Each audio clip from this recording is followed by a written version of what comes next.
आज के शुभ दिन, शुभ अवसर पर हमारे बीच में फूलचंद जी शास्त्री जी महाराज हमारे में उपस्थित हैं। इनकी डिटेल्स मैं आपको बाद में बताऊंगी क्योंकि कुछ लोग आ जाएं, पर ये रिक्वेस्ट करती हूँ, प्रार्थना करती हूँ कि आप हमें अपने मुखारबिंद से अपने अमृत वाणी का पान कराएं। धन्यवाद। आप अपना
चैतन्य स्वभावी भगवान आत्मा अनादि अनंत शुद्ध चैतन्य मात्र है, ज्ञान मात्र है। मैं शुद्ध चैतन्य मात्र, ज्ञान मात्र भगवान आत्मा हूँ। प्रति समय यह जागृति बनी रहे, इस जागृति का नाम धर्म है। देह की प्रत्येक क्रिया के काल में और विकल्पों के बहते प्रवाह के काल में ज्ञानी को प्रति समय यह जागृति रहती है कि मैं चैतन्य तत्व इस देह की किसी भी क्रिया में और विकल्पों के बहते प्रवाह में कहीं भी मिला नहीं हूँ। ऐसा शुद्ध चैतन्य तत्व मैं हूँ। प्रति समय स्वयं की शुद्ध चैतन्य सत्ता का बोध आत्म जागृति ही धर्म है। चैतन्य तत्व की स्व संवेदन प्रत्यक्ष निर्विकल्प अनुभूति होते ही देह होने पर भी देहातीत दशा प्रकट होती है। इतना ही नहीं, विकल्प होने पर भी विकल्पातीत दशा प्रकट होती है। चैतन्य तत्व की निर्विकल्प अनुभूति होते ही आत्मा में अतीन्द्रिय आनंद का सागर उछलता है। फिर भी ज्ञानी की दृष्टि उस अतीन्द्रिय आनंद के सागर की ओर भी नहीं जाती। जिस अतीन्द्रिय आनंद के सागर का अभी अभी जन्म हुआ है,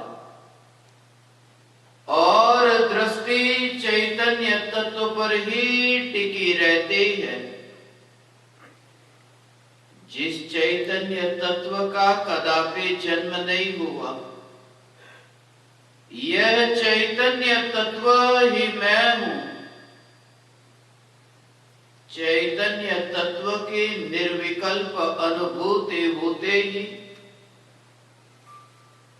ज्ञान दीपक प्रज्वलित होता है।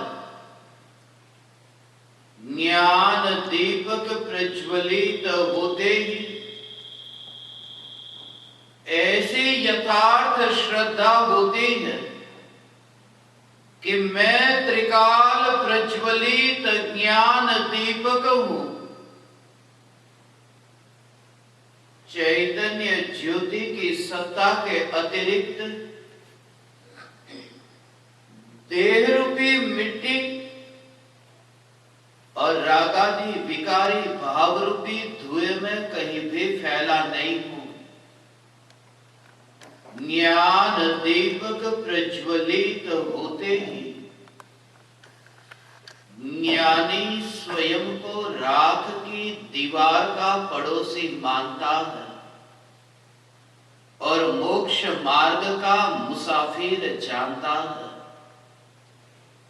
ज्ञान दीपक प्रज्वलित होते ही ज्ञानी यह मानता है कि निज चैतन्य महल के पड़ोस में कुछ बरस पहले राख की दीवार का निर्माण हुआ था। यह राख की बनी हुई दीवार चैतन्य महल के भीतर आती नहीं, आ सकती नहीं,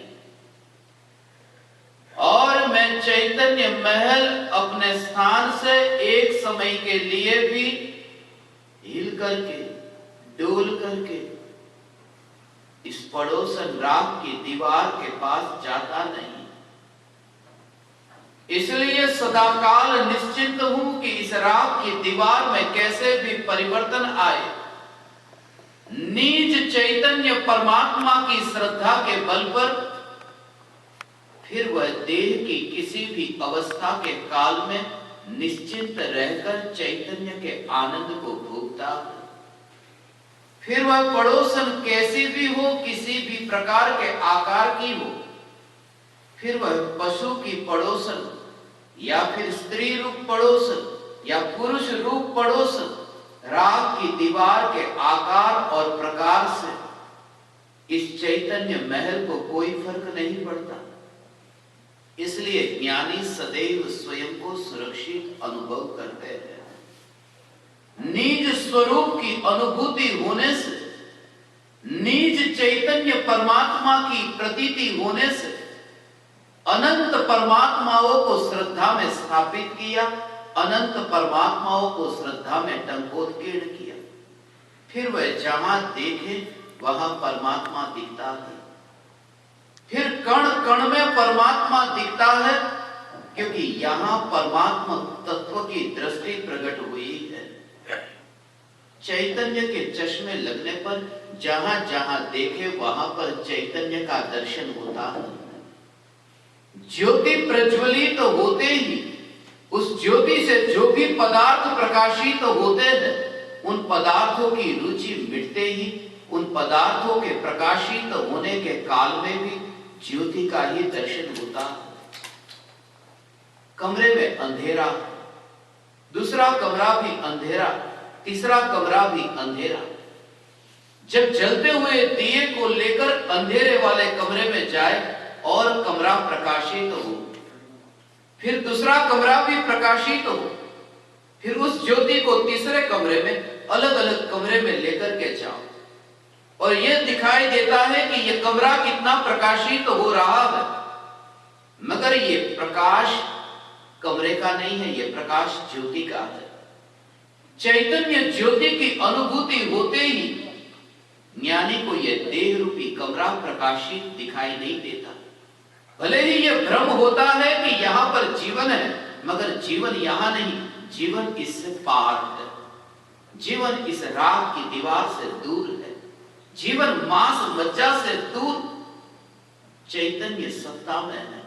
और ऐसी एक समय के लिए भी प्रतीति हो, बस यहीं से ही धर्म का शुभारंभ होता। अनंत बार परमात्मा के सामने जाकर के झुके, मगर वह झुकना सिर्फ औपचारिकता था। उस झुकने में प्राण न था, वह झुकना सिर्फ मुर्दे की क्रिया थी। वरना आध्यात्मिक परिवर्तन आए बिना न रहता, आध्यात्मिक क्रांति घटित होती।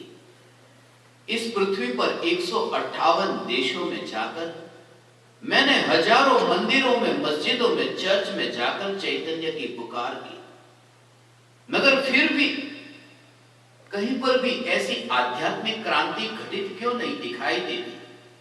मंदिर में जाकर के भी वह क्रोध का भाव मरता क्यों नहीं? मंदिर में जाकर के भी वासना छूटती क्यों नहीं?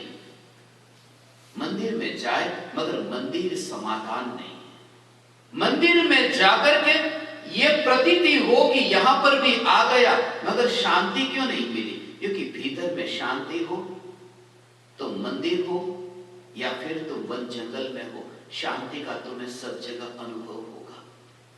इसलिए मैं वन जंगल की गुफा में रहूं या स्मशान की चिता पर बैठूं, या फिर कल यहां पर कनाडा के कब्रिस्तान में मैं चैतन्य की पुकार के लिए गया। मॉन्ट्रियल का कब्रिस्तान था। वह सत्संग आप परमात्माओं तक बहुत निकट काल में पहुंचेगा। वहां पर जब मैं गया तो हमें कहा गया कि ये आप गलत ट्रैक पर आकर के खड़े हैं। मैं सत्संग के लिए बैठने ही वाला था कि कुछ चीनी लोग आ गए और उन चीनी लोगों ने कहा कि I think you are on wrong track, तुम गलत ट्रैक पर हो। ये तो चीनी लोगों का कब्रिस्तान है, हिंदुस्तानियों का तो उधर है। मुर्दे मुर्दे में भी हम जब भेद करते हैं तो जिंदा का तो करना ही क्या, कहना ही क्या। जब चैतन्य की दृष्टि प्रकट होती है, इसलिए मुझे पूरी पृथ्वी पर 158 देश में कोई हिंदू, कोई मुस्लिम, कोई जैन, कोई ईसाई नहीं दिखाई दिया। सिर्फ चमड़े के पड़ोस में परमात्मा वास करता है। और ऐसा जब चमड़े के पड़ोस में परमात्मा वास करता दिखाई दे, फिर वह भेद कैसा? कोई हिंदू ने अपने घड़े में पानी भरा गंगा नदी में से, किसी मुस्लिम ने अपने घड़े में पानी भरा, किसी जैन ने अपने घड़े में पानी भरा। और हम कहते क्या है? मैं हिंदू का पानी नहीं पीता, मैं मुसलमान का पानी पीता हूं। कोई कहता है मैं हिंदू का पानी पीता हूं, मुसलमान का पानी नहीं पीता। पानी तो गंगा का है, गंगा का पानी है। घड़े में जाते ही हिंदू का और मुसलमान का हो गया। चैतन्य परमात्मा मिट्टी के भेद के कारण परमात्मा में भेद कैसे हो गया? एक ही उपाय है। जो हिंदू के घड़े में पानी है, मुस्लिम के घड़े में पानी है, उस पानी के भेद को मिटाने का एक ही उपाय है कि उस घड़े में से पानी को निकालकर फिर गंगा नदी में डाल दो, फिर वह गंगा का हो जाएगा। ये देह से भिन्न जब चैतन्य परमात्मा को अलग करके देखो, फिर ये मिट्टी के रूप में नहीं दिखाई देता। मिट्टी उतनी दूर दिखाई देती है जितना सुमेरु पर्वत। पहाड़ को जितना तुम दूर से देखो, इतना ही इस देह के परमाणु को दूर से देखो। फिर तुम्हें अपने ललाट पर विभूति न लगानी पड़ेगी। जब मैं कुंभ के मेले में उन साधु संतों को देखता जो अपने ललाट पर विभूति लगाते हैं, राख लगाते हैं, मगर उस दृश्य को देख करके मैं आश्चर्यचकित होता। उनके पास में एक डिब्बा रहता है और डिब्बे में एक आईना। वे विभूति को लगाते हैं, सामने दर्पण रख करके विभूति लगाते हैं, राख लगाते हैं। लगानी है राख, फिर भी ठीक लग रही है या नहीं? जैसे कोई ब्यूटी पार्लर में जाकर के मेकअप लगाता हो। राख के ऊपर राख का आवरण मुझे दिखता है। पहले से ही तो राख थी, उसके ऊपर और राख का आवरण। स्मशान में जब जली हुई चिता को मैं देखता हूं, गजपंथा के नासिक के स्मशान में जब राख को देखता हूं, पहले से ही कुछ राख पहले से ही वहां पर थी। और कोई नया मुर्दा जला और जलने वाले मुर्दे की राख फिर उस राख के ऊपर राख की चदर। ऐसा ही दिखाई दे।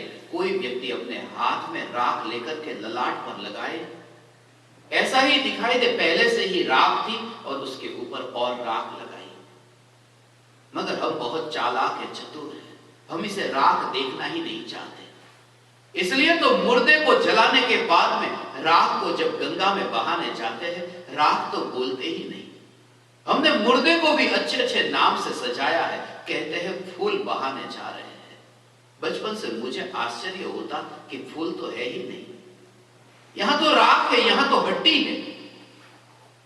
मगर क्षण भंगुरता का बोध न हो जाए, इसलिए तो हमने स्मशान को भी फूलों से सजाया कि कहीं वैराग्य न आ जाए, कहीं क्षण भंगुरता का बोध न हो जाए। इसलिए तो स्मशान को गांव से बाहर बनाया, जहां जाने आने का रास्ता न हो, बिल्कुल अंत में, बीच बाजार में नहीं, क्योंकि मौत को देखना पड़े और मृत्यु का बोध हुए बिना धर्म की शुरुआत नहीं। एरिस्टोटल ने कहा, इस पृथ्वी पर यदि मृत्यु नहीं होती तो धर्म भी नहीं होता। देह की क्षण भंगुरता का बोध और चैतन्य परमात्मा की नित्यता का अनुभव, यह चैतन्य तत्वों की नित्यता का अनुभव, यह अनुभव मांस से भरी हुई थैली के पास में यदि तुम बैठते नहीं, रेलवे स्टेशन पर तुम खड़े हो, ट्रेन में बैठे और तुम्हारे पास में कोई व्यक्ति, कैसा लगे कि जो मांस लेकर के बैठा है, मांस की थैली अपने पास में लेकर बैठा है, यही विचार आता है कब ये उठ जाए। विमान में भी देखते हैं, पास वाली सीट में ही कोई बैठा है और एयर होस्टेस आकर के पूछे वेज या नॉन वेज, और पास वाला कहे नॉन वेज, और वह जब खाता हो तो कैसा लगता है, और दूसरी ओर कोई शाकाहारी बैठा हो, वो थोड़ा अपनी जाति का लगता है। ये लगता है कि अरे ये मांस खाने वाला कब उठेगा, ये मांस के पास में मैं क्यों बैठा हूं। मगर आज तक कभी ये विचार नहीं आया कि मैं चैतन्य परमात्मा, ये मांस खून हड्डी विस्तार से बने हुए देह, इस देह से मुक्त कब हो। एक ही उपाय है मुक्ति का, मुक्त स्वरूप चैतन्य सत्ता की अनुभूति हो। मैं चैतन्य परमात्मा, ये मांस स्वरूप नहीं। देह में देखते हैं कि ये देह मैं हूं, कितनी झूठी मान्यता से भरा हुआ ये जीवन है, ये देह मैं हूं। 81 किलो का वजन है देह का, ये माना कि ये देह मैं हूं।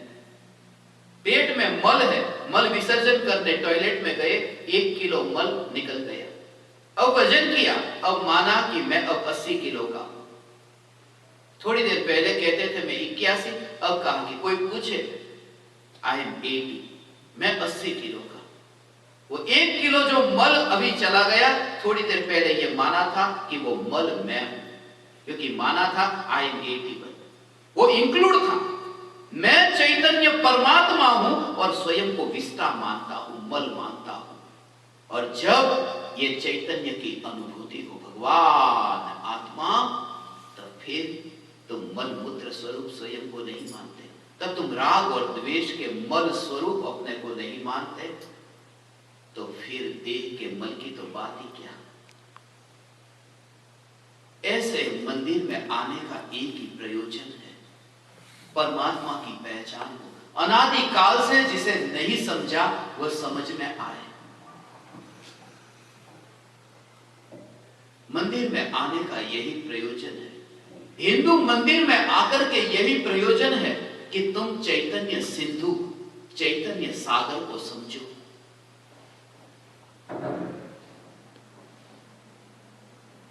इसी प्रयोजन के साथ आज यहां पर चैतन्य तत्व की पुकार के लिए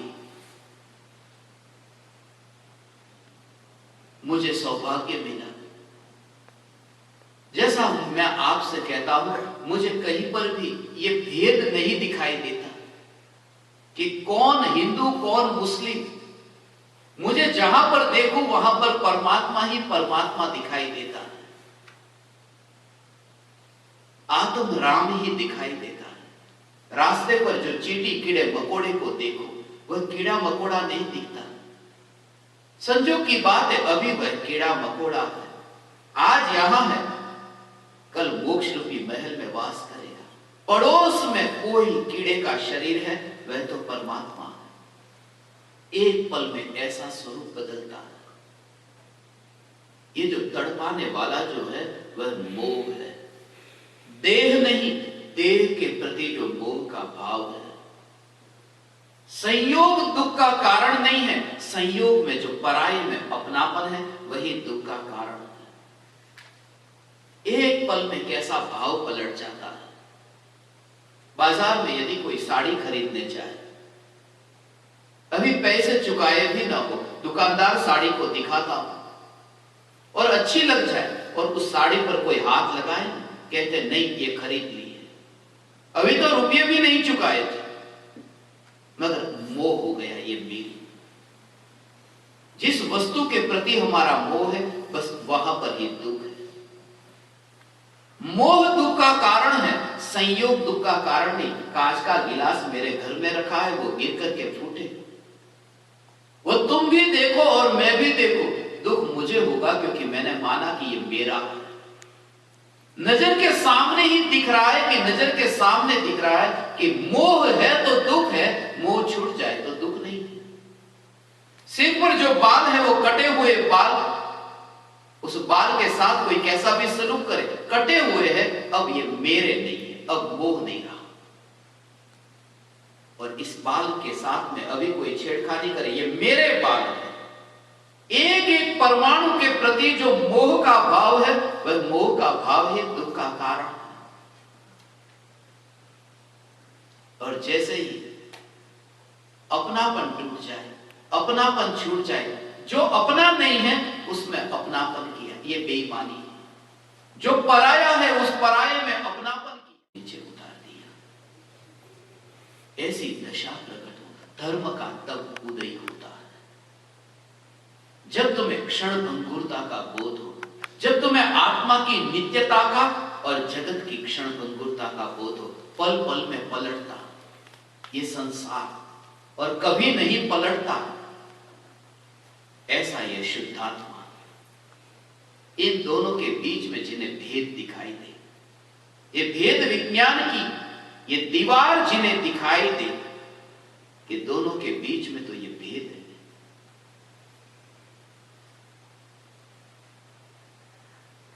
तब तक धर्म प्रकट नहीं होता जब तक तुम्हारा देह मंदिर न हो जाए।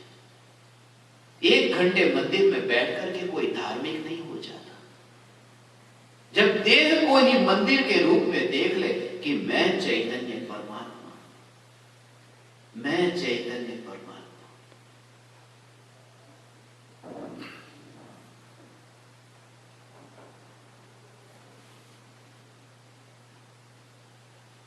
यही तो चैतन्य परमात्मा की विशेषता है। अनंत बार देह जल गया, बिखर गया, फिर भी जो नहीं बिखरी ये चैतन्य सत्ता आज है। रात को जिस दिए को जलता हुआ रखा है, सुबह उठ करके देखा कि वह जल रहा है, वो इस बात को बताता है कि पूरी रात भर वह जल रहा था। आज मेरा यहां होना ये इस बात को बताता है कि मैं कभी मरा ही नहीं, मैं चैतन्य सत्ता स्वरूप परमात्मा नित्य हूं। इसलिए तो भगवत गीता में तुम पढ़ते नहीं हो। मेरे तो गीता पर बहुत सत्संग हुए। नैनम छिदन्ति शस्त्राणि नैनम दहति पावक न चैनम क्लेदयन्त्यापो न शोषयति मारुत। ये चैतन्य की ही महिमा है। इसे तुम आत्मा कहो, चैतन्य कहो, परमात्मा कहो, राम कहो, तुम इसे कुछ भी नाम दो। सत्ता पर जोर नहीं। ये दुनिया शब्द के आग्रह के कारण सत्य को पाने से वंचित रह गई। सत्य की ओर यदि ध्यान जाए तो फिर ये सब भेद ही मिट जाए। इसलिए मैं चैतन्य परमात्मा, जैसे फिल्म के पर्दे पर अलग अलग दृश्य देखते हैं। राजस्थान में जयपुर में जो थिएटर है, राज मंदिर थिएटर, एक जमाने में वो बहुत प्रचलित था। ऐसा थिएटर भारत में कहीं नहीं था। उस थिएटर में मैं मूवी देखने गया था। फिल्म देखते समय एक दृश्य ऐसा कि किसी मकान में आग लग गई और मेरे पास में एक आदमी बैठा था जो गांव से आया था, जो पहली बार फिल्म देखने आया था। जैसे ही वहां पर आग का दृश्य आया कि ये जोर जोर से चिल्लाने लगा कि भागो, जल जाएंगे, जल्दी भागो। उसने मेरा हाथ पकड़ा। मैंने उससे कहा कि यह आग यहां नहीं लगी, पहले कहीं लग चुकी थी, उसको यहां दिखाया जा रहा। बड़ी मुश्किल से उसको बिठाया, वो दृश्य चला गया। थोड़ी देर बाद पानी का दृश्य आया, सागर, कि फिर उसने हाथ पकड़ा कि भागो, अभी बह जाएगी। ये सागर देखो, सुनामी आ गया।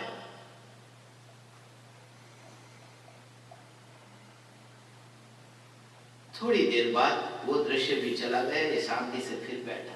मगर अंत में जो फाइटिंग का सीन था, विलन ने जोर से चाकू मारा, फेंका है। विलन हीरो के ऊपर चाकू फेंकता है और ये जोर से ऐसा अपनी गर्दन घुमाई ऐसी कि अरे सीधा मेरे पर आने वाला था और उसका सिर मुझे यहां लगा, टकराया, जोर से चोट लगी। पूरे फिल्म का मजा ही नहीं ले रही है। जब फिल्म समाप्त हुई तब फिर मैंने उसका हाथ पकड़ा। उसने कहा क्या करेंगे, बदला लेंगे। रुक, अब तू, कितने वर्षों से ये थिएटर है और ये पर्दा सफेद है, इस पर्दे पर आग के दृश्य आए, पानी के दृश्य आए, तलवार चाकू के दृश्य आए, मगर आग के कारण ये पर्दा जला नहीं, पानी के कारण ये गीला हुआ नहीं, तलवार चाकू के दृश्य के कारण ये कटा नहीं। यही भाव है, यही बोध है। इसमें सार आ गया, पूरा गीता का सार इसमें आ गया। जो जलता नहीं, भीगता नहीं, सूखता नहीं, जो कटता नहीं, यही चैतन्य परमात्मा। मगर ये श्रद्धा हो और होटल, वो थिएटर का मालिक जो है, उस मालिक वो भी उस दृश्य को देखता है, मगर वो दुखी नहीं होता, क्योंकि उसे श्रद्धा है कि कैसे भी दृश्य यहां पर आए, मेरा पर्दा मेरा ही रहेगा और पर्दा गंदा नहीं होगा। और पर्दा गंदा नहीं होगा उसका प्रमाण क्या? पर्दे को कुछ नहीं होगा उसका प्रमाण क्या? उसका प्रमाण ये कि अभी दृश्य जो आ रहे हैं वो दिखाई दे रहे हैं। यदि काले रंग का दृश्य सफेद पर्दे पर आए और पर्दा यदि काला हो जाए तो उसके बाद में जो दृश्य आएगा वो पर्दे पर दिखेगा ही नहीं। उसके बाद जो हरे रंग का दृश्य आया वो पर्दे पर दिखता है। वो इस बात को बताता है कि काले रंग ने उस पर्दे को काला नहीं कर दिया, वरना ये हरा दृश्य दिखता कैसे? पर्दा सफेद ही है। और ये विकार के भाव के दृश्य, क्रोध आत्मा के ज्ञान में प्रतिबिंबित होता है। ज्ञान के पर्दे पर वह क्रोध का दृश्य जानने में आता है। मगर चैतन्य, ये चैतन्य क्रोध के कारण यदि मलिन हो जाता तो क्रोध चला गया, उसके बाद अहंकार आया। वो अहंकार को जानने वाला कौन है? वो जानने वाला क्रोधी नहीं हो गया। जानने वाला यदि क्रोधी हो गया होता, मलिन हो गया होता, तो मलिनता के ऊपर मलिनता दिखाई नहीं देती। काले के ऊपर काला नहीं दिखाई देता, सफेद पर काला दिखाई देता। ये विकार जो है वो निर्मलता पर दिखाई देते। जैसे पानी के अंदर कचरा, मैंने आपको पानी पीने के लिए दिया, आपने कहा ये पानी गंदा, ये गंदा पानी ने नहीं पीता, और देखा तो पानी के तल पर गंदगी थी, पानी गंदा था, मगर मैं उस पानी को गंदा नहीं देखता। मैं देखता हूं कि वह पानी इतना साफ है, इतना साफ है कि नीचे पड़ा हुआ कचरा साफ दिखाई दे रहा है। तुम देखो तो पानी गंदा दिखता है, मगर वो पानी की स्वच्छता को बताता है जो गंदगी दिख रही है। जब आत्मा में विकार भाव उत्पन्न होता है, वह जो जानने में आता है, वह जानने वाला विकारी नहीं है, वह तो शुद्ध है। यह शुद्ध चैतन्य में और समझदार व्यक्ति उस पानी में से ऊपर से पानी पी लेता है, कचरे को छोड़ देता है, निर्मल जल से अपनी प्यास छिपा लेता है। जो चैतन्य तत्व की अनुभूति को उपलब्ध हुआ ज्ञानी विकार के भाव होने पर भी विकार से न्यारे चैतन्य को दृष्टि में लेता है। और इसके लिए तुम्हें घर छोड़ने की जरूरत नहीं, तुम्हें भागने की जरूरत नहीं। युद्ध के मैदान में भी यह जागृति रह सकती है कि मैं चैतन्य परमात्मा हूं, और जो हो रहा है यह उदय का परिणाम है। यह मैं नहीं, यह मैं नहीं, यह जागृति रह सकती है। ये बाहर में जो कुछ भी है उसमें मेरा कोई कर्तृत्व नहीं, ये समझ में आ सकता है। ये समझ में आ जाए, इतनी मेहनत करके मैंने इतनी संपत्ति को जोड़ा, कितनी मेहनत की, वरना ये संपत्ति इकट्ठी होती कैसे? भोगों को मैं भोगता हूं क्योंकि बहुत मेहनत करता हूं? नहीं, ये सब कर्म के फल में हो रहा है, इसमें मैं कुछ भी नहीं करता। ये कर्म के खेल है। ये यदि समझ में आ जाए तो तुम जागरूक रह सकते हो कि इसमें मैं नहीं, ये कर्म है। मैं आपसे मिला, आप मुझसे मिले, इसमें चैतन्य कहीं पर भी नहीं, ये तो अलिप्त है, ये कर्म के फल है। यहां पर देखो ना, मालिक तो निकल जाता है ऑफिस जाने के लिए, घर में पत्नी को बोलकर जाता है कि कुत्ते को खाना खिला देना 12 बजे तक, और टिफिन लेकर के गया, 12 नहीं, 1 नहीं, 2 नहीं, 3 बज गए, टिफिन ऐसा ही पड़ा है, खाया नहीं। मीटिंग इतनी चल रही है और कुत्ते ने टाइम पर खाना खा लिया। कितनी मेहनत करने जाता है कुत्ता। जब तुम्हारे ही कर्म यदि फल देते हैं तो कोई तुम्हें क्या सुखी करे, क्या दुखी करे, कोई पराया तुम्हें कुछ भी नहीं कर सकता। तुम्हारे ही कर्म है। और मालिक के कर्म देखो, कुत्ते के लिए भी कमाने जाना पड़ रहा। ये सब कर्म के खेल, कोई मेहनत नहीं। इसलिए मैं देखता था, मैं जब अमेरिका के लिए निकला था, टिकट भी नहीं मिल रही थी, 6 लाख रुपए की टिकट, और इतने लोग वेटिंग में, क्रिसमस का टाइम था, कि देखो अमेरिका आना है, 6 लाख रुपए में भी टिकट नहीं मिल रही, और लोग देने को तैयार हैं। मगर एयरपोर्ट के ऊपर, मेरे कुर्ते के ऊपर एक चींटी आकर बैठ गई, और फ्लाइट में बैठ गई। एयरपोर्ट से फ्लाइट में साथ में, न्यूयॉर्क के एयरपोर्ट तक वो चींटी साथ में रही। EWR के एयरपोर्ट पे वो गिर गई, बिना टिकट, पासपोर्ट, वीजा के अमेरिका आ गई। वो लोग पैसे देकर के कोई परदेश थोड़ी आता है, वो भी कर्म के खेल है। और ये समझ में आ जाए कि मैं चैतन्य परमात्मा, इसमें कहीं पर भी नहीं, इसी का नाम धर्म है। धर्म इसी का नाम है। भेद विज्ञान हो तब तुम सदाकाल अपनी मस्ती में मस्त रहते। तुम कितने शास्त्रों को जानते हो ये महत्वपूर्ण नहीं। तुम्हें गीता कंठस्थ है, कुरान कंठस्थ है, उससे फर्क नहीं पड़ता। कंप्यूटर भी अपने अंदर सब स्टोर कर लेता है। फिर बुद्धि कितनी है ये महत्वपूर्ण नहीं है। बुद्धि से पार ये चैतन्य परमात्मा में बुद्धि तो इकट्ठी हो जाती है। मैं जब 19 साल का था तब 1500 शास्त्र की एक एक पंक्ति को मैं बोलता था, मगर वो चाल अलग थी। वो आज मुझे समझ में आता है। धर्म की सभा में जब मैं जाता, 35,000 घंटे तक मैं बोला। जब मैं धर्म की सभा में जाता वो चाल अलग थी। एक पंडित आया, कमजोर पंडित, अपने हाथ में शास्त्र को लेकर जाते हैं, और होशियार पंडित अपने दिमाग में। मगर खोपड़ी में शास्त्र को भरने से कोई धर्म नहीं होता। वो बोध मुझे हुआ जब फिलीपींस में मेरा एक सत्संग था। 35 भाषाओं में मेरा सत्संग था। इंडोनेशियन, मलायू, थाई, तागालोग, सब साउथ ईस्ट एशिया की, चाइनीज, जापानीज, माओरी, इन सब भाषाओं में मैं वहां पर प्रवचन दे रहा था।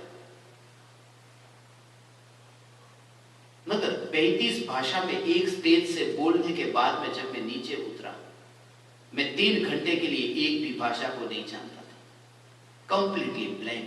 तब पता चलता है कि ये बुद्धि में भी मेरा कुछ भी नहीं है। धन तो मेरा नहीं है, पद तो मेरा नहीं है, प्रतिष्ठा तो मेरी नहीं है, बुद्धि भी मेरी नहीं है। जो टिके नहीं है वो कैसी मेरी? मैं नित्य हूं, मैं नित्य हूं, बुद्धि से पार मैं बुद्ध हूं। यह जागृति यदि हो, तुम देह होने पर देहातीत हो। महात्मा गांधी जी के आध्यात्मिक गुरु परम कृपालु देव श्रीमद राजचंद्र जी, जिनकी अनमोल रचना है आत्मसिद्धि शास्त्र, गांधी जी ने अपने जीवन में जो गुणगान गाए, मैं आत्मसिद्धि शास्त्र के मिशन पर 158 देशों की यात्रा पर था।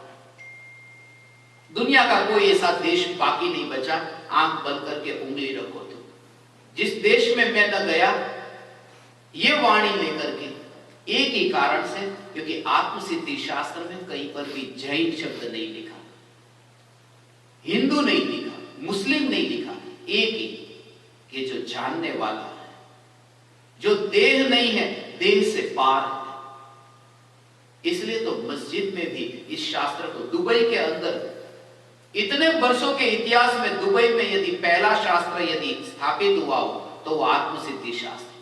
और मैंने कहीं पर भी नाम नहीं लिया धर्म का, जैन, क्योंकि दुनिया को एलर्जी शब्दों की है। यदि मैं यहां पर कहूं महावीर भगवान, आप कहेंगे कि नहीं ये तो जैनों की बात लेकिन है। यदि मैं महावीर भगवान के दिगंबर श्वेतांबर देरासरों में, जैन मंदिरों में बोलूं श्री कृष्ण, नहीं नहीं ये तो हिंदू की बात है।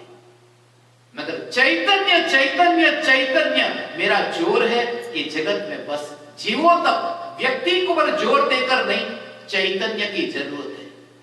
क्योंकि व्यक्ति के आग्रह के कारण ही लोग धर्म को सिकुड़ करके बांध करके रखते हैं, फैल नहीं पाते। जो ये विराट विराट विराट चैतन्य का धर्म सब जगह पहुंच सकता था, आज अपने शब्दों के कारण सीमित कर दिया। और मैंने वह काम किया कि कहीं पर भी शब्द की बात आए, शब्द को एक और रखो, परमात्मा परमात्मा परमात्मा। आज मैं अपने को धन्य भागी मानता हूं, यहां Hindu mission of Canada Quebec में चैतन्य परमात्मा की पुकार करने का मुझे अवसर प्राप्त हुआ। हिंदू शब्द सुनते ही याद आती है। ये हिंदू शब्द बहुत प्राचीन शब्द नहीं है, ये नया शब्द है। हिंदू ये कुछ हजार बरस पहले का शब्द है। शब्द की मैं बात करता हूं। पहले सनातन धर्म कहते थे, फिर हिंदू हो गया। हिंदू शब्द जो बना है वो अपभ्रंश में, वो शब्द जो मूल था वो सिंधु था, सिंधु से हिंदू शब्द बना। और सिंधु का अर्थ होता है पानी का समुदाय। इसलिए हमने भारत में ये वो नदी का नाम दिया सिंधु नदी। और सिंधु के इस पार, सिंधु के पूर्व में जो रहते थे उन लोगों को भी सिंधु कहते थे।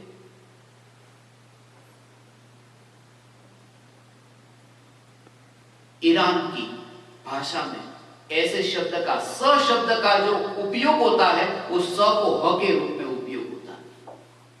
इसलिए आज भी हम कहते हैं ना, भारत में इतने सप्ताह हो गए, इतने सप्ताह नहीं, इतने हफ्ता, इतने हफ्ते से मैं तुमसे ये कह रहा हूं, वो सप्ताह का स का ह उपयोग होता था। और सिंधु के कारण वो शब्द बना हिंदू। हिंदू वो उपयोग करते थे सिंधु शब्द को हिंदू के रूप में। और उस प्रांत में रहने वाले को वो सिंधु हिंदू, और उसी वजह से ये कहते सिंधी। ये सिंधी शब्द भी सिंधु के कारण पड़ा, मगर सिंधु का, हिंदू का मूल अर्थ है समुदाय, जल का समुदाय। जब भी मैं हिंदू पढ़ता हूं तो मुझे चैतन्य हिंद सागर का दर्शन होता है। ये चैतन्य सागर जो है, जिस चैतन्य सागर में डुबकी लगाकर ज्ञानी अतीन्द्रिय आनंद के मोती निकाल कर आते हैं और खबर देते हैं।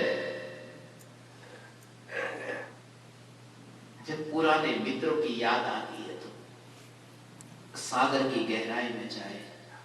मोती ऊपर ऊपर नहीं मिलते, सिंधु के गहराई में जाना होगा। सिंधु की गहराई में जो जाता है उसे अतीन्द्रिय आनंद के मोती मिलते हैं। फिर वह बांटता है, ज्ञानी बांटता है। फिर वह कहता है इसे तुम सिंधु कहो, चैतन्य सिंधु कहो। फिर तुम उसे कृष्ण कहो, राम कहो, महावीर कहो, तुम जो नाम देना चाहो दे दो, मुझे नाम से कोई फर्क नहीं पड़ता। मुझे नाम की एलर्जी नहीं है। कोई राम कहे, वो राम का अर्थ भी आत्म राम है। जहां पर भी राम तुम पढ़ो, वो राम की जो महिमा गाई है शास्त्रों में, वो राम शब्द बहुत पुराना शब्द है। दशरथ के पुत्र राम, उस राम के कारण राम शब्द की महिमा नहीं है। राम शब्द जो है वो तो बहुत पुराना है। दशरथ के पुत्र का जब जन्म हुआ उससे भी पुराना शब्द, इतना पॉपुलर शब्द था राम शब्द। और इसी वजह से दशरथ ने अपने बेटे का नाम राम रखा था। वरना राम रखते क्यों? क्योंकि यह शब्द बहुत पुराना था। राम, राम, ये आत्म राम। राग के पड़ोस में मैं चैतन्य परमात्मा में आत्म राम। सदा काल ये जागृति, क्षणिक के बोध के बल पर नित्यता का अनुभव होता है। आज इस हिंदू मंदिर में आकर के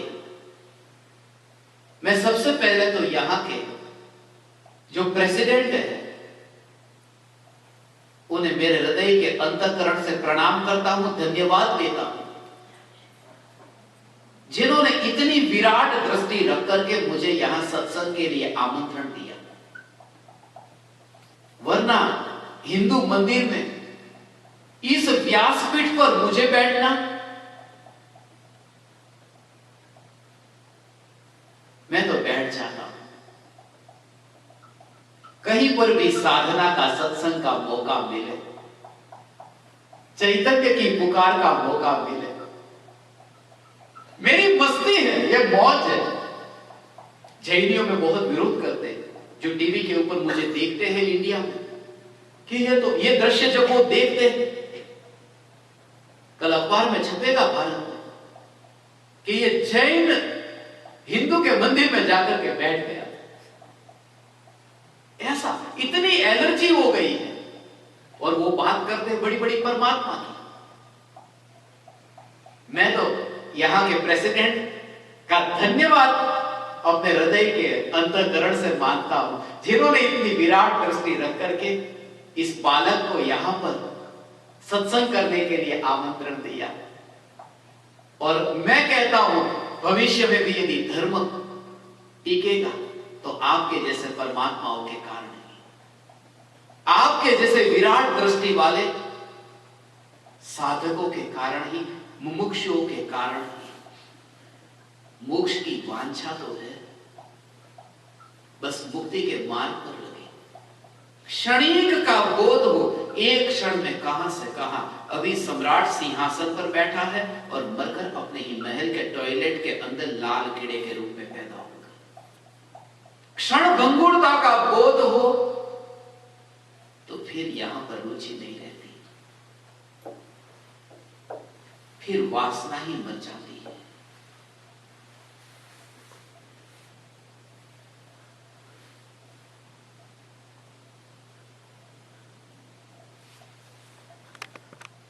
क्षणभंगुरता के बोध के बिना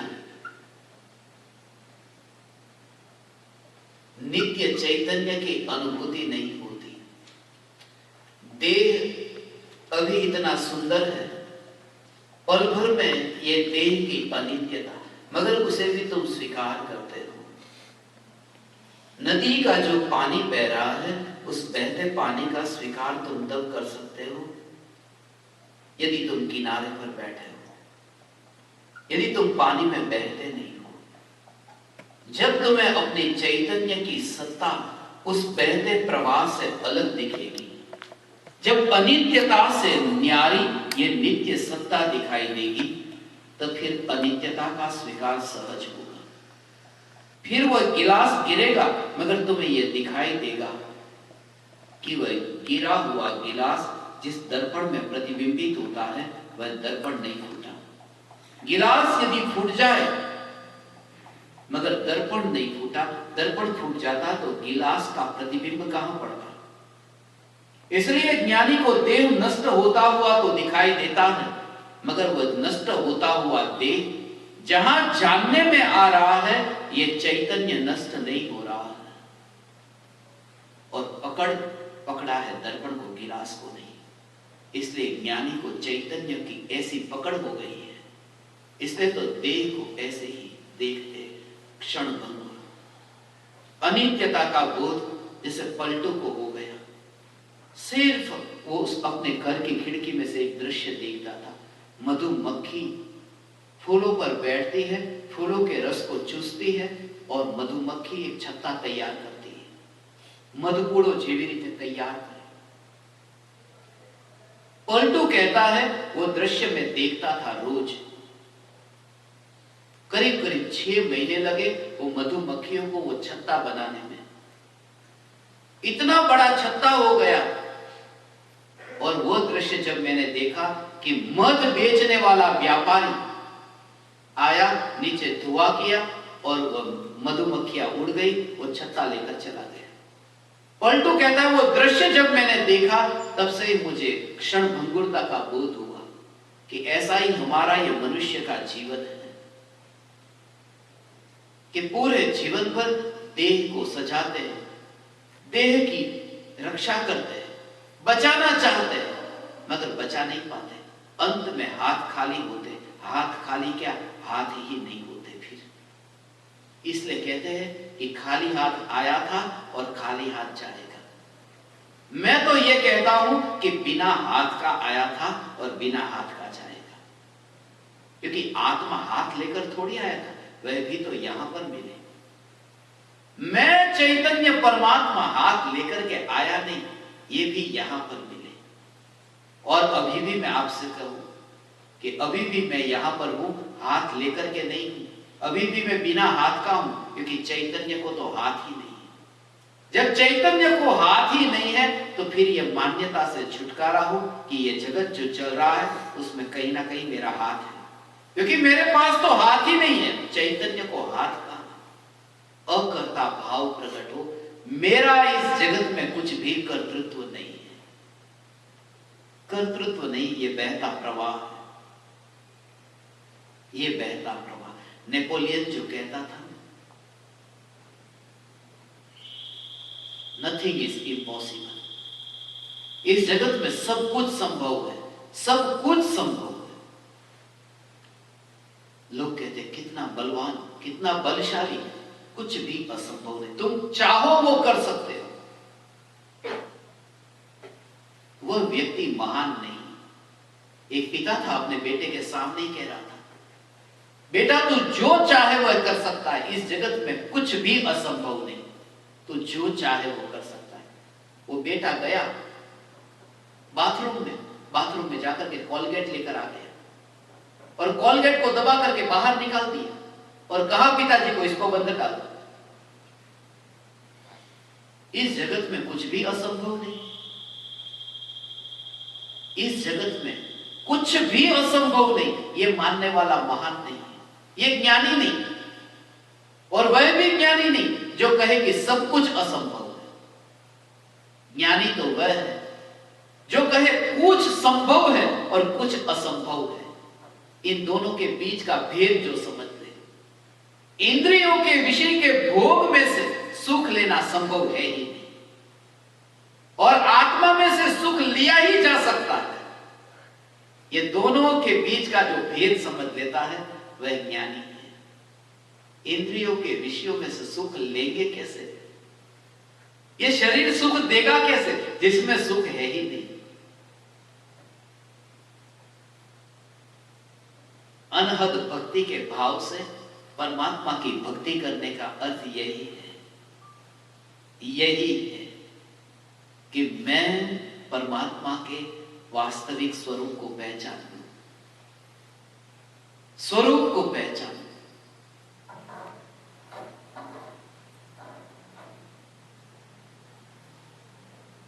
परमात्मा पर जोर हो। आज तक हमने जिस स्वरूप को नहीं पहचाना, परम कृपालु देव कहते हैं, गृहस्थ थे परम कृपालु देव, गांधी जी के गुरु। सिर्फ 33 बरस और 5 महीने का उनका आयुष्य था, और गांधी जी जब साउथ अफ्रीका में थे, धर्म परिवर्तन करने वाले थे, ईसाई से बहुत प्रभावित हो गए थे। तब गांधी जी ने श्रीमद राजचंद्र जी को 27 प्रश्न पूछे थे। वो 27 प्रश्न के उत्तर जो मिले, गांधी जी फिर भारत आए। गांधी जी का जीवन जो पलट गया, उन्होंने अपनी आत्मकथा में लिखा है। रस्किन, लियो टॉल्स्टॉय और श्रीमद राजचंद्र, जिनका नाम लिखा है रायचंद भाई, उनसे मैं जितना सीखा हूं, और सबसे ज्यादा अधिक मुझे जीवन में ज्ञान पाने को मिला तो श्रीमद राजचंद्र जी से, क्योंकि व्यक्तिगत रूप से मैं संपर्क में आया। गांधी जी और श्रीमद राजचंद्र जी का व्यक्तिगत संपर्क होता था, इसलिए मैं जहां पर भी जिन जिन देशों में जाता था, अपने पास में भारत की नोट लेकर जाता था। गांधी जी उसमें होते इसलिए, और उन देशों के लोगों को बताता था कि भारत की सबसे बड़ी नोट 1000 की, 2000 की, इसमें देखो फोटो किनकी छपी है? गांधी जी की। अब कितने महान होंगे गांधी जी जिनकी भारत में फोटो छपी, वरना भारत में तो हर कोई चाहता है मेरी छपे। अब गांधी जी की फोटो छपी, उन्होंने जिनको गुरु के रूप में माना, वो कितने महान होंगे।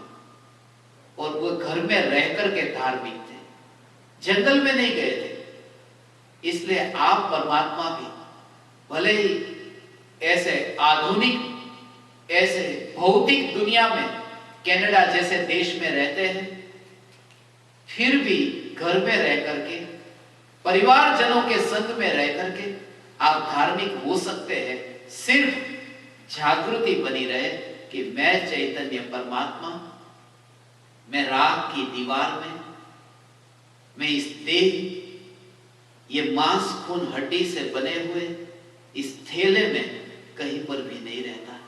मैं थैले से पार ध्रुव न्यायक देव। हे ज्ञान दीपक, आप परमात्माओं को भी इस सत्संग से कुछ बोध लेना चाहिए। पूरे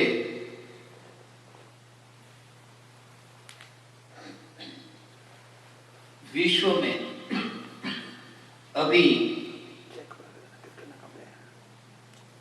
जिन जिन तक भी ये पुकार पहुंच रही है,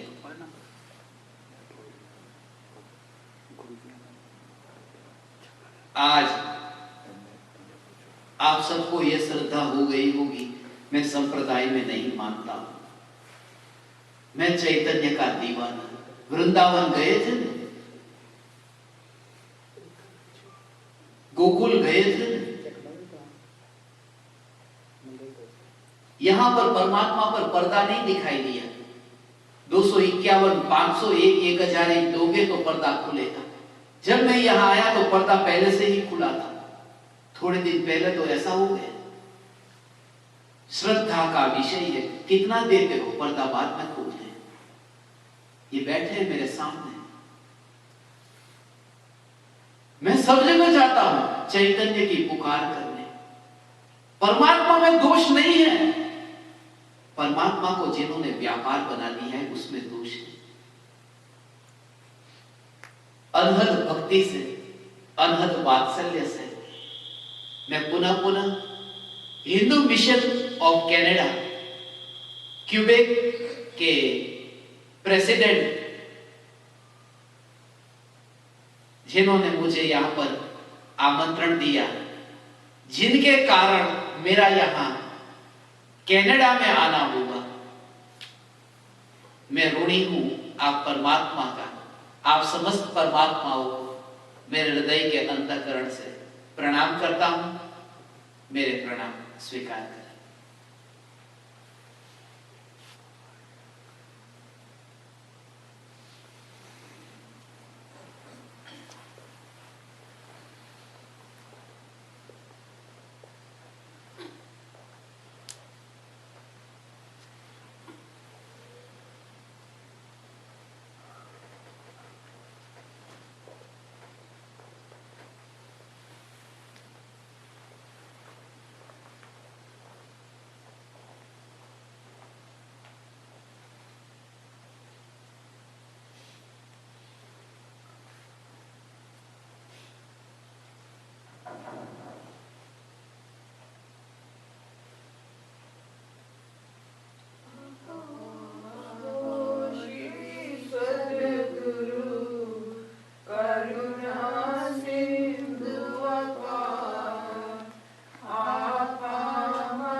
Jai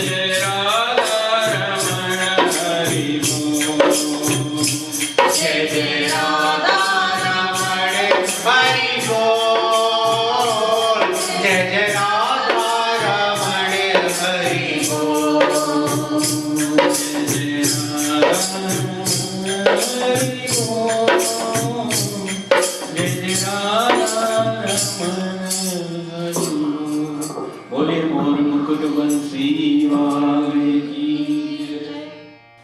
बोलिए श्री वृंदावन बिहारी लाल की जय।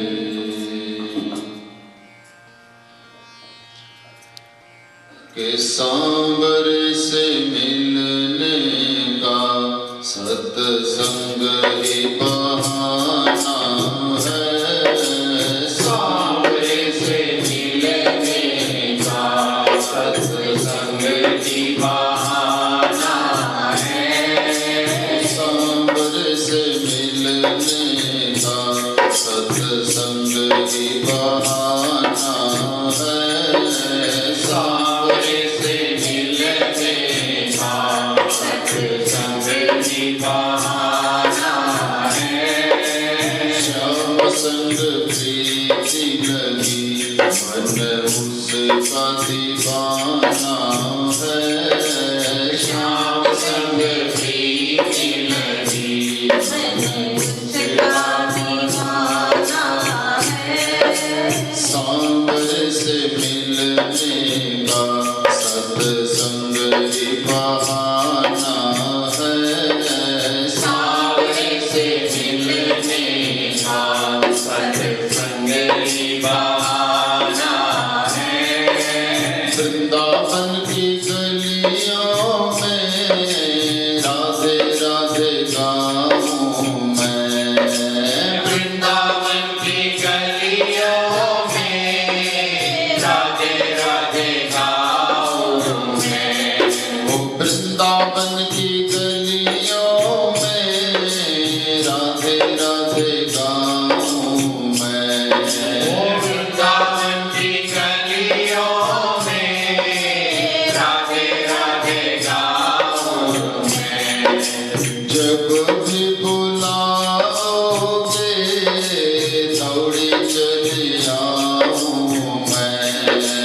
जब भी बुलाओगे दौड़ी चली आऊं मैं। वो जब भी बुलाओगे दौड़ी चली आऊं मैं। वो जब भी बुलाओगे दौड़ी चली आऊं मैं। कि तेरा वृंदावन अब मेरा ठिकाना है। सांबर से मिलने का सत्संग ही बहाना है। वो सांबर से मिलने का सत्संग ही बहाना है। सांबर से मिलने का सत्संग ही बहाना है। मेरे मन के मधुबन में रास रचायो रसिया। मेरे मन के मधुबन में रास रचायो रसिया। ओ मेरे मन के मधुबन में रास रचायो रसिया। मेरे मन के मधुबन में रास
सत्संग ही बहाना है, सांवरे से मिलने का सत्संग ही बहाना है। उस सांवरे से मिलने का सत्संग ही बहाना है, सांवरे से मिलने का सत्संग ही बहाना है। ओ श्याम संग प्रीति लगी मन उसका दीवाना है, श्याम संग प्रीति लगी मन उसका दीवाना है। सांवरे से मिलने का सत्संग ही बहाना है, सांवरे से मिलने का सत्संग ही बहाना है। माँ के दर पे लगा हुआ है भक्त जनों का मेला, बांट रहा है सबको खुशियाँ माँ का दर अलबेला, माँ का दर अलबेला। जय माँ की बोलो सभी हाथ जोड़ के, हाथ जोड़ के। ओ जय माँ की बोलो सभी हाथ जोड़ के, हाथ जोड़ के। जय माँ की बोलो सभी हाथ जोड़ के, हाथ जोड़ के। ओ हाथ जोड़ के, हाथ जोड़ के, हाथ जोड़ के, हाथ जोड़ के। मुझे याद रखना माँ भूल न जाना। जय माँ की, बोलो सभी हाथ जोड़ के, हाथ जोड़ के। हाथ जोड़ के, हाथ जोड़ के। हाथ जोड़ के, हाथ जोड़ के। सब भक्तों को तूने नैया प्यार दिया, प्यार दिया, जिसने तुझको जाया उसको तार दिया, तार दिया। सब भक्तों को तूने नैया प्यार दिया, प्यार दिया, जिसने तुझको जाया उसको तार दिया, तार दिया। मैंने तुझको पूजा तुझसे प्यार किया, प्यार किया, सब कुछ मैया अपना तुझ पे वार दिया, मार दिया। मैंने तुझको पूजा तुझसे प्यार किया, मैया अपना तुझ पे वार दिया, मार दिया। मुझे याद रखना माँ भूल न जाना। जय माँ की बोलो सभी हाथ जोड़ के, हाथ जोड़ के। जय माँ की बोलो सभी हाथ जोड़ के, हाथ जोड़ के। मेरा आना जाना मैया दर पे तेरे, दर पे तेरे, मैं जग जात कराया तुझको शरण मिले, शरण मिले।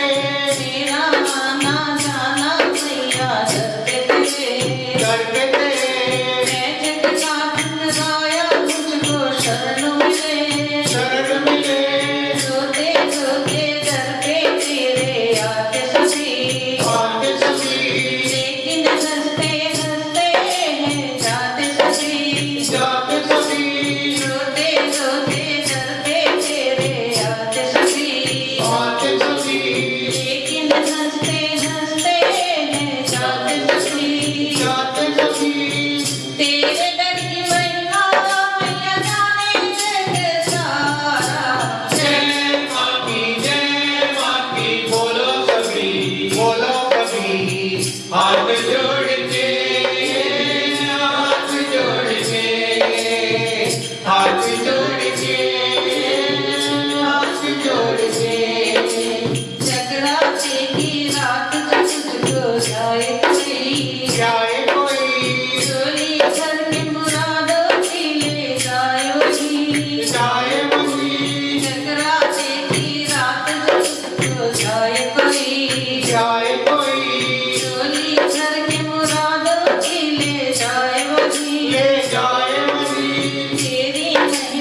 जोड़ के हाथ जोड़ के हाथ जोड़ के हाथ जोड़ के जयकारा शेरावाली का बोल साचे दरबार की नवरात्रे चल रहे हैं तो माँ की भेंट कहने जा रहा हूँ।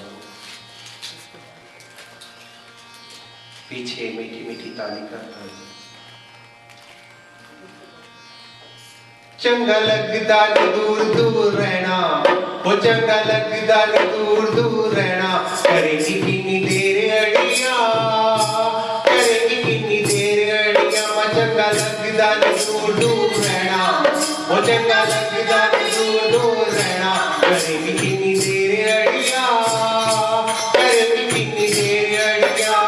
माँ करेगी कितनी देर अड़िया, करेगी कितनी देर अड़िया। चंगा लगदा नी दूर दूर रहना, वो चंगा लगदा नी दूर दूर रहना। करेगी कितनी देर अड़िया, करेगी कितनी देर अड़िया। माँ करेगी कितनी देर अड़िया, करेगी कितनी देर अड़िया। भूल के भी मैं तेनू कदे ना भुलाया है, पर मैनू तू नैयो दर ते बुलाया है। पर मैनू तू नैयो दर ते बुलाया है। मैं मोर विछोड़ा नहीं सहना, मैं मोर विछोड़ा नहीं सहना। करेगी कितनी देर अड़िया, करेगी कितनी देर अड़िया। माँ करेगी कितनी देर अड़िया, करेगी कितनी देर अड़िया। चंगा लगदा नी दूर दूर रहना, वो चंगा लगदा नी दूर दूर रहना। करेगी कितनी देर अड़िया, करेगी कितनी देर अड़िया। माँ करेगी कितनी देर अड़िया, करेगी कितनी देर अड़िया। हाथ हार मलिया दली जमाए तेरिया, तेरी दीवा की तेरी ना दुनिया ने मेरिया। तेरी दीवा की तेरी ना दुनिया ने मेरिया। हाथ हार मलिया दली जमाए तेरिया, तेरी दीवा की तेरी ना दुनिया ने मेरिया। तेरी दीवा की तेरी ना दुनिया ने मेरिया। निभाए मान लेना माणिया दा कहना, निभाए मान लेना माणिया दा कहना। करेगी कितनी देर अड़िया, करेगी कितनी देर अड़िया। नी चंगा लगदा नी दूर दूर रहना, वो चंगा लगदा नी दूर दूर रहना। करेगी कितनी देर अड़िया, करेगी कितनी देर अड़िया। माँ करेगी कितनी देर अड़िया, करेगी कितनी देर अड़िया। कार कार चलने दे मिलता में हारिया। जब भी पुकारिया माँ तेनू ही पुकारिया। जब भी पुकारिया माँ तेनू ही पुकारिया। कदे बच्चियां दे वक्त तू की कहना, ओ कदे बच्चियां दे वक्त तू की कहना। करेगी कितनी देर अड़िया, करेगी कितनी देर अड़िया। चंगा लगदा नी दूर दूर रहना, वो चंगा लगदा नी दूर माए रहना। करेगी कितनी देर अड़िया, करेगी कितनी देर अड़िया। बच्चियां दे बिना सुने माँ भी अधूरी है। लाला दा होड़ा मैया माँ ले जरूरी है।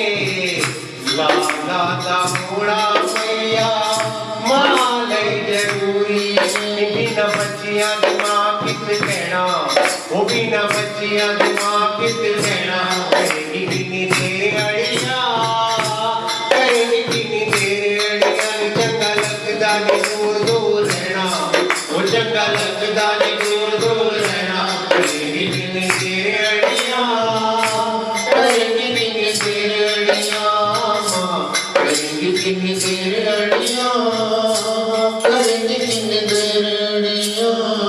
जयकारा शेरावाली का वो बोल। साचे दरबार। बहुत प्रसन्नता होती है कि हम सबके बीच में महाराज जी फूलचंद शास्त्री जी उपस्थित हैं। इनका इंट्रोडक्शन मैं क्या दे सकती हूँ, जैसे कि आप ये सोच लीजिए कि एक सूरज के सामने दीपक की ज्योति, तो हम तो उससे भी कम हैं। पर महाराज जी ने ये कहा कि भाई प्रेसिडेंट भगवान के आगे कोई प्रेसिडेंट नहीं है। आत्मा जो शुद्ध आप बता रहे हैं उसके सामने हम लोग तुच्छ हैं, और जस्ट यहाँ के लिए कि ऊपर नीचे काम करने का तरीका है बस। और आपने ऐसे कहा, मुझे बहुत दुख लगा, क्यों कि मुझे इतनी खुशी होती है। मैं पवन शर्मा और अर्चना की बहुत बहुत धन्यवाद करती हूँ कि उन्होंने मुझे ऐसा समय दिया कि मैं किसी शुभ काम को कर सकी। तो महाराज जी की मैं क्या कह सकती हूँ, उन्होंने भी बताया है। कहते हैं कि संत समागम हरि कथा तुलसी दुर्लभ तोय। आज जो इतने लोगों को हमने बुलाया भी है, बहुत लोगों को हमने कोशिश करी है बुलाने की, 3-4 वीक से हम लोग अनाउंसमेंट भी कर रहे हैं, पर फिर भी नहीं आए। इसका मतलब भाग्य के बिना संतों का वाणी सुननी बहुत कठिन है। बहुत, हम अपने को बहुत भाग्यशाली आज समझ रहे हैं कि हम उपस्थित हैं। तो इसलिए मैं उनकी तरफ से क्षमा चाहती हूँ जो नहीं आए हैं, पर जो आए हैं उनके लिए तो मैं भगवान से और भी प्रार्थना करती हूँ कि भगवान उनको और उन्नति प्रदान करे।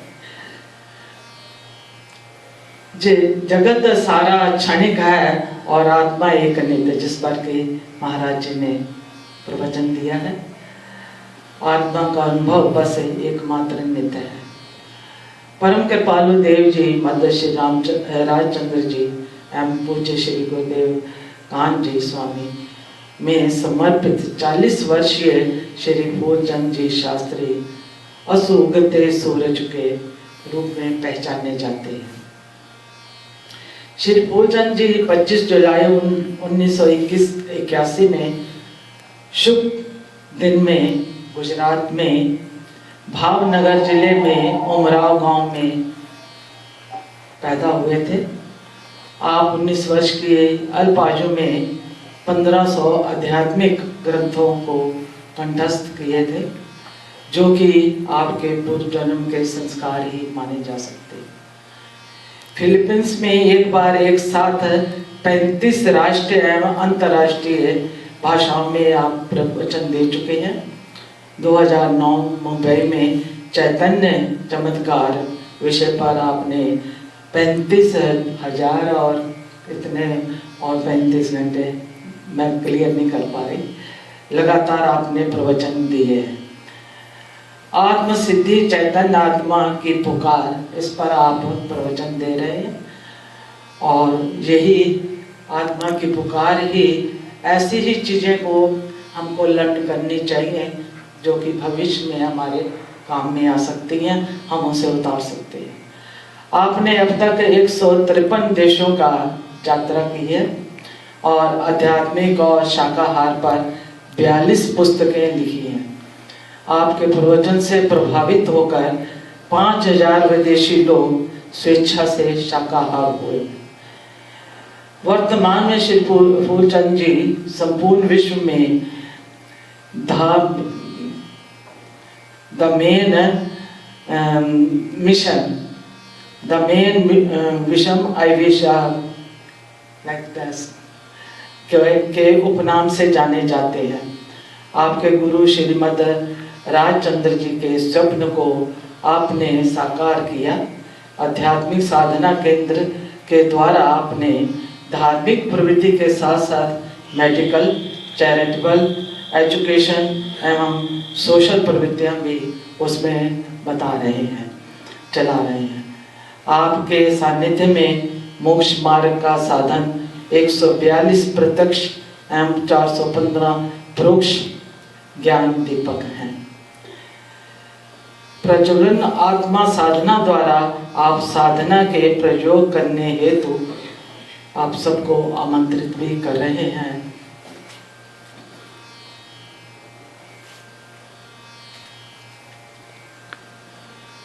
मैं वैसे जो मैंने बताया है इससे कहीं और ज़्यादा है, बहुत संक्षेप से मैंने निकाल करके आपको बताया है।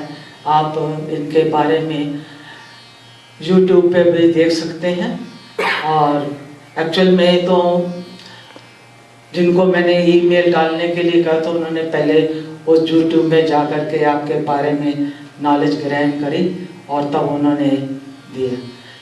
हम लोगों ने ट्राई तो बहुत करी थी कि कम से कम जैनी समझ के ही लोग आ जाए, है तो यहाँ पर बहुत, पर शायद वही बात कहने की है कि बिना भाग्य के संतों की वाणी मिलना बहुत मुश्किल होता है। तो मैं फिर से आपसे क्षमा चाहती हूँ कि आप एक अज्ञानी को ज्ञान देने के लिए यहाँ पर आए हैं, और वो तो माध्यम बन गया एक लेटर का। बाकी मैं आपसे, हम तो छोटे से हैं लोग जो कि थोड़ी सी सेवा में ही मगन रहते हैं, तो मैं आपके आने का बहुत बहुत धन्यवाद करती हूँ। मैं गुप्ता जी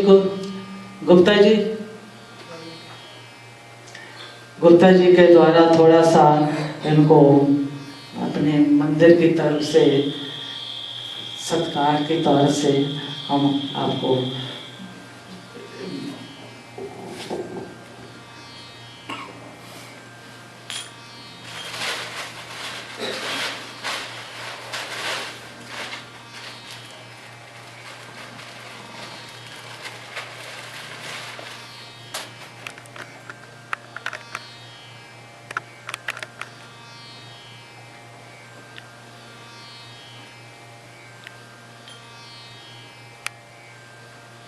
गुप्ता जी हमारे वाइस प्रेसिडेंट हैं हमारे मंदिर के।